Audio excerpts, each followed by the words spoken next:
Onorevole Manca recentemente ha presentato richiesta di accesso agli atti sul piano del recovery plan regionale, ovvero sui famosi 206 progetti presentati dalla Regione al Governo nazionale, richiesta che le è stata negata. Recentemente invece la stessa Direzione Generale ha risposto alla sua richiesta. Cosa le hanno comunicato? Mi hanno comunicato che la mia richiesta è una richiesta di un atto politico e non amministrativo. Ricordo che io ho chiesto l'elenco e di visionare, avere una copia di tutti i progetti, 206 progetti che il Presidente della Regione Sardegna ha dichiarato a tutta la stampa di aver spedito e inviato al Governo. Quindi secondo il regolamento, secondo l'articolo 105 del regolamento del Consiglio regionale, tutti i consiglieri regionali hanno il diritto di avere la copia dei documenti, cosa è richiesta che io non tratto e che mi è stata negata con la motivazione che si tratta di un atto politico, cosa assolutamente non vera. Per questo motivo comunque ho presentato un esposto in procura. Secondo lei esiste questo piano?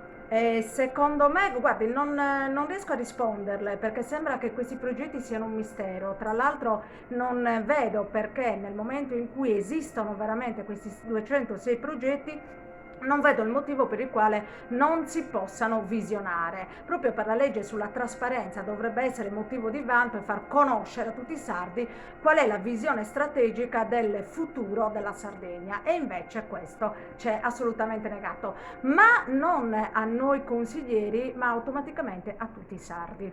Oggi entrerà in aula l'argomento proprio del recovery Sì. plan ed erano diciamo, attese le comunicazioni da parte del Presidente in mattinata che sono state poi slittate a questo pomeriggio. Sulla base di che cosa si discuterà, non essendoci diciamo, un'ampia discussione su questo tema? Sono veramente molto curiosa anche perché questa richiesta che noi abbiamo fatto di poter parlare dei progetti l'abbiamo inoltrata esattamente 2 mesi fa. Sono passati 2 mesi, questo argomento non è mai arrivato nel Consiglio regionale, dopo diverse volte che è stato spostato, oggi arriveremo finalmente ad ascoltare un presidente che illustrerà dei progetti di cui nessuno di noi è a conoscenza e di nessuno di noi ha mai preso visione. Per cui guardi, le dico la verità, sono molto curiosa di ascoltare, sempre che ciò che verrà esposto corrisponderà al vero.